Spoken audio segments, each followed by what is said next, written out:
Why are you sending anyone $150? What do you think President Trump is making that? Do you think he plays with the political liability? That's a great asset. More inflation. What a stupid son of a bitch. All right, guys, so that is a flashback to President Joe Biden getting caught on hot mic, calling Peter Doocy, the Fox News reporter, a stupid SOB because Peter Doocy dared ask him a question about inflation, one of the biggest problems in this country right now, right? Imagine that. Asking the President of the United States about the fact that Americans are literally losing money, okay? We're being taxed to death by inflation. And the president said, hey, you're a stupid SOB in response to asking such an important question. Those are the times that we're living in. Biden caught a lot of heat, okay, at the time for calling Peter Doocy a stupid SOB, and he ended up apologizing for it, but it's okay because we all know how he really feels, right? And it is what it is. So with that being said, I'm bringing this back up because it is back in the news as Miss Jen Psaki, Biden's White House press secretary, went on podcast Save America and was asked about Joe Biden calling Peter Doocy a stupid SOB. And she was asked more specifically, does she think that Peter Doocy is a stupid SOB? And this is her response. Take a look. Okay. Before we go, yeah, I have to ask you a question. Okay. Because we have to talk about Peter Doocy for 1 second. Sure. Okay. Okay. Is he a stupid son of a bitch? Or does he play a stupid son of a bitch on TV? Okay.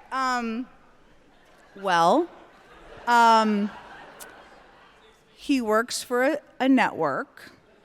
Okay. That provides people with questions that nothing personal to any individual, including Peter Doocy, but might make anyone sound like a stupid son of a bitch. So well handled. Well, here's what I don't know if this is not going to be popular in this crowd, but can I tell a nice Peter Doocy story? A very quick one. Okay. Come on. Well, here's the thing. The president did call him a stupid son of a bitch, right? So that happened, and it was like... Not in the talking points? It was like, oh, okay, that happened. So what do you do about it? The president called him. He's talked about this a little bit. The president called him and apologized, what have you.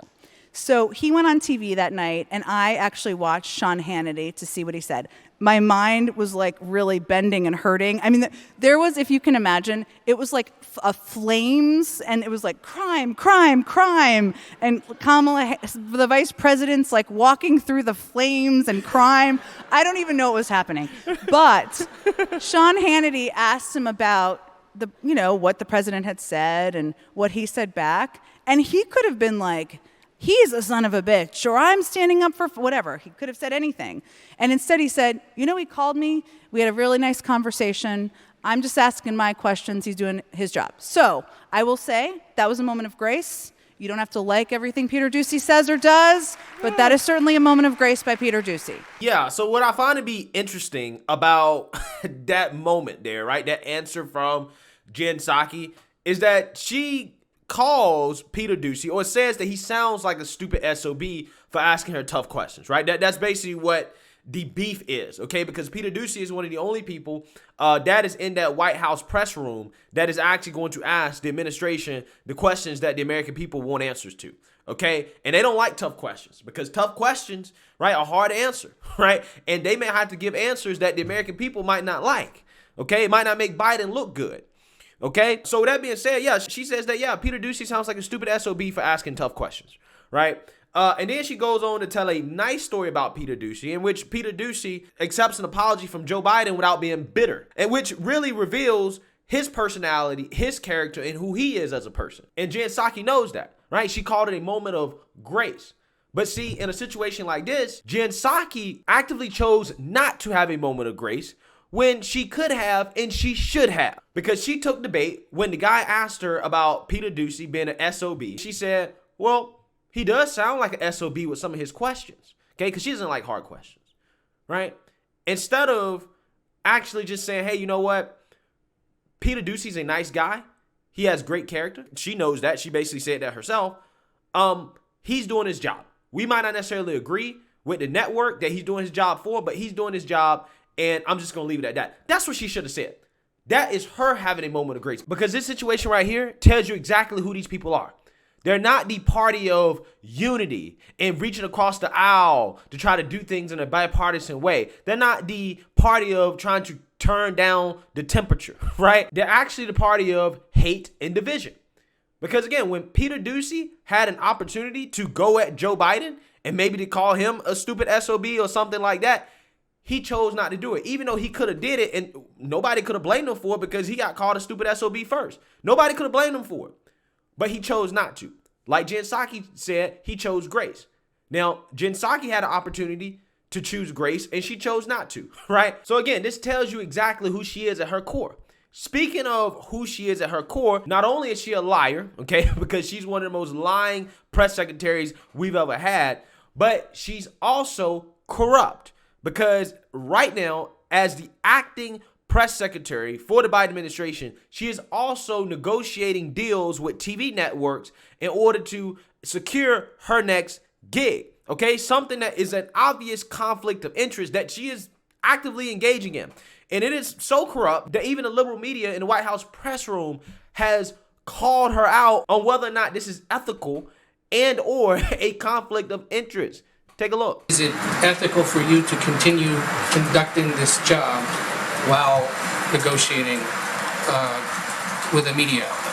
Well, I have always gone over and above the stringent ethical and legal requirements of the Biden administration, and I take that very seriously. And as a standard for every employee of the White House, I have received rigorous ethics counseling, including as it relates to any future employment. Given the reports, which have now been confirmed by multiple media outlets, how can you continue to be an effective briefer if you do in fact have plans to join a media outlet?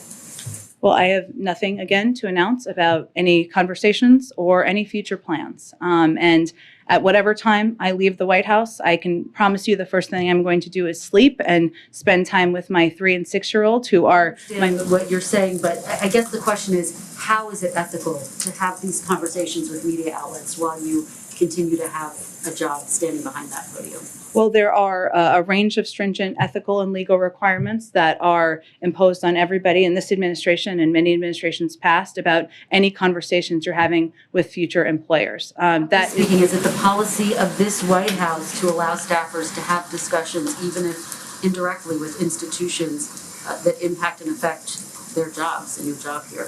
Well, it is the policy of this White House to ensure that anyone who is having conversations about future employment does so through consultation with the White House counsel's office and ensuring they abide by any ethics and legal requirements. And those are conversations that I have taken very seriously and abided by every component. Yeah, so the rumors is that Jen Psaki basically is going to have a TV show or some type of gig at MSNBC, okay?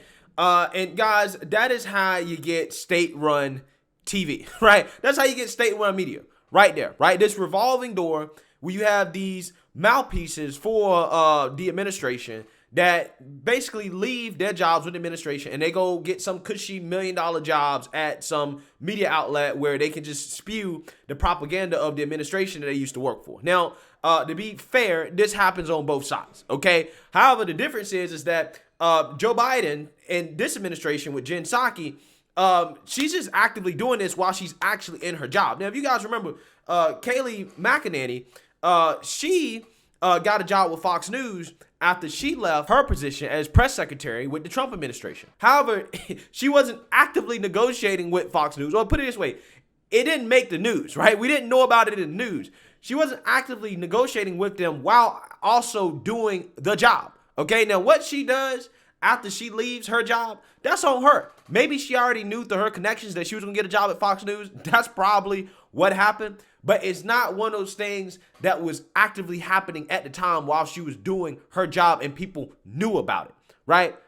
So, again, if this was something that was happening in the Trump administration, the mainstream liberal media would be all over this, right? They would be talking about how this is corrupt, okay? This is corrupt, right? But when Jen Psaki does it, though, it's like, well, you know, she gets some few questions from the mainstream liberal media, which I guess is fair. I mean, it's so corrupt that even they have to call her out on it.